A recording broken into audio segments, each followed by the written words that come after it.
नमस्कार, आप देख रहे हैं सी न्यूज भारत और मैं हूं आपके साथ आकांक्षा यादव। वक्त हो चुका है न्यूज आवर का।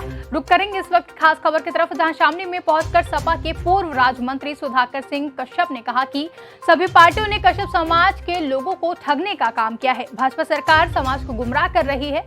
उन्होंने बुढ़ाना में होने वाले इस महासम्मेलन में पहुंचने का आह्वान किया है। आपको बता दें कि 3 दिवसीय भ्रमण कार्यक्रम के तहत सपा के पूर्व राज्य मंत्री सुधाकर सिंह कश्यप शामली में कैराना क्षेत्र के गांव बुच्चा खेड़ी पहुंचे, जहां उन्होंने संबोधित करते हुए कहा कि जो भी पार्टी आई है उसी के कश्यप समाज के लोगों को ठगने का काम किया है। भाजपा गुमराह करती आ रही है। समाजवादी पार्टी में जितना सम्मान समाज को मिला है उतना किसी पार्टी ने नहीं दिया है। उन्होंने कहा कि 18 अक्टूबर को जनपद मुजफ्फरनगर के बुढ़ाना में कश्यप समाज का महासम्मेलन होने जा रहा है और इस सम्मेलन को संबोधित करने के लिए पूर्व मुख्यमंत्री अखिलेश यादव शामिल हो रहे हैं। इसी की तैयारियों को लेकर उनका भ्रमण कार्यक्रम चल रहा है। उन्होंने कहा कि कश्यप समाज के लोगों को किसी भी राष्ट्र पार्टी के नेता ने संबोधित नहीं किया है। यह पहला अवसर है। इसको ऐतिहासिक सम्मेलन में बदलने का काम करेंगे। उन्होंने कहा कि कश्यप समाज को आरक्षण मिलना चाहिए। भाजपा सरकार में महर्षि कश्यप जयंती का अवकाश खत्म करने का काम किया गया। यह बहुत ही शर्मनाक है। जो पूछेंगे वो बताओ। दीप है जी, जो राष्ट्रीय अध्यक्ष है समाजवादी पार्टी अखिलेश यादव जी, उनका 18 अक्टूबर को जो है हमारी बिरादरी को संबोधन करेंगे। उसके संबंध में जो है माननीय सुधाकर कश्यप जी आए थे यहाँ पर गाँव बुच्चा खेड़ी में। उसमें क्या कार्यक्रम था? कार्यक्रम ये है कि वे हमारी बिरादरी का संबोधन करेंगे और हमारी कुछ मांगे हैं, जैसा चुनाव नज़दीक आ रहा है तो उसमें हमारी मांगों को अपना जो है उनके सामने रखेंगे। मंत्री जी आज गाँव बुच्चा खेड़ी में आए हैं, क्या पूरा? देखिए, कार्यक्रम ये है कि कश्यप समाज के लोगों को आज तक सिर्फ और सिर्फ जो भी पार्टी आई है सरकार में उसने ठगने का काम किया। भारतीय जनता पार्टी लगातार गुमराह करती हमारे लोगों को आ रही है और 1947 से लेकर आज तक हमारी जाति के लोगों को किसी भी दल में इतना बाहरी सम्मान नहीं मिला जितना समाजवादी पार्टी ने देने का काम किया है।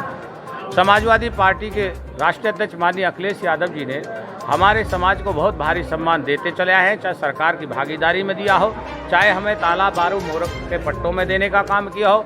और आज हमारे लिए इतनी बड़ी खुशी की बात है कि हमारे लिए एक नया त्यौहार 18 अक्टूबर का घोषित किया है माननीय अखिलेश यादव जी ने, जिस 18 अक्टूबर में जनपद मुजफ्फरनगर के कस्बा बुढ़ाना के डीएवी इंटर कॉलेज में माननीय अखिलेश यादव जी हमारे कश्यप समाज के महासम्मेलन को संबोधित करने के लिए मुख्य अतिथि के रूप में शामिल हो रहे हैं। और उसी की तैयारियों के लिए मैं जनपद शामली के 3 दिवसीय भ्रमण कार्यक्रम के दौरे पर यहाँ हूँ और 3 दिन तक लगातार समाज के बीच में संपर्क रहेगा।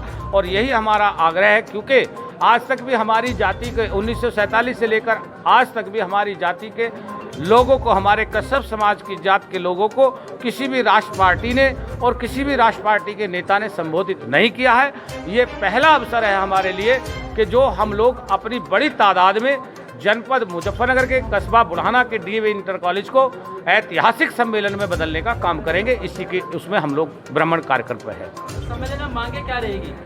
देखिए, समाज की जो प्रमुखता से मांगे हैं, आरक्षण से लेकर ताला बारू मोरक के पट्टे तक की, जो भारतीय जनता पार्टी ने हमारी जो छीन लिए हैं वो भी, और महर्षि कश्यप जो हमारे भगवान हैं, जो महर्षि कश्यप जी हमारे भगवान हैं, जिनकी भारतीय जनता पार्टी ने सरकार में आते के साथ ही सर्वप्रथम उस छुट्टी को निरस्त करने का काम किया, जिसका हम बड़े हर्ष उल्लास के साथ एक बड़ा त्यौहार मनाते हैं। महर्षि कश्यप जयंती की छुट्टी निरस्त करी है, उसको पुनः वापस कराने का काम करेंगे। हमारे कश्यप समाज के महर्षि कश्यप ऋषि जी के नाम से हमारी मांग है कि उनके नाम से एक महाविश्वविद्यालय बनाया जाए। एक मांग है कि हमारे समाज के जो लोग हैं वो ज़्यादातर कोयला व्यवसाय से जुड़े हैं, उनके ऊपर विद्युत की बड़ी मार होती है, उस विद्युत बिल में 80% की माफ़ी मिले ताकि हमारे समाज के लोग आगे बढ़ सकें। दूसरी, हमारी जो खाप के चौधरी हैं उनको कोई सरकारी संरक्षक प्राप्त हो, क्योंकि हमारे खाप के चौधरी बेचारे ऐसे ही रहते हैं, लेकिन उनको संरक्षण कोई प्राप्त सरकार का हो और सरकार की तरफ से उनको मानदेय दिया जाए।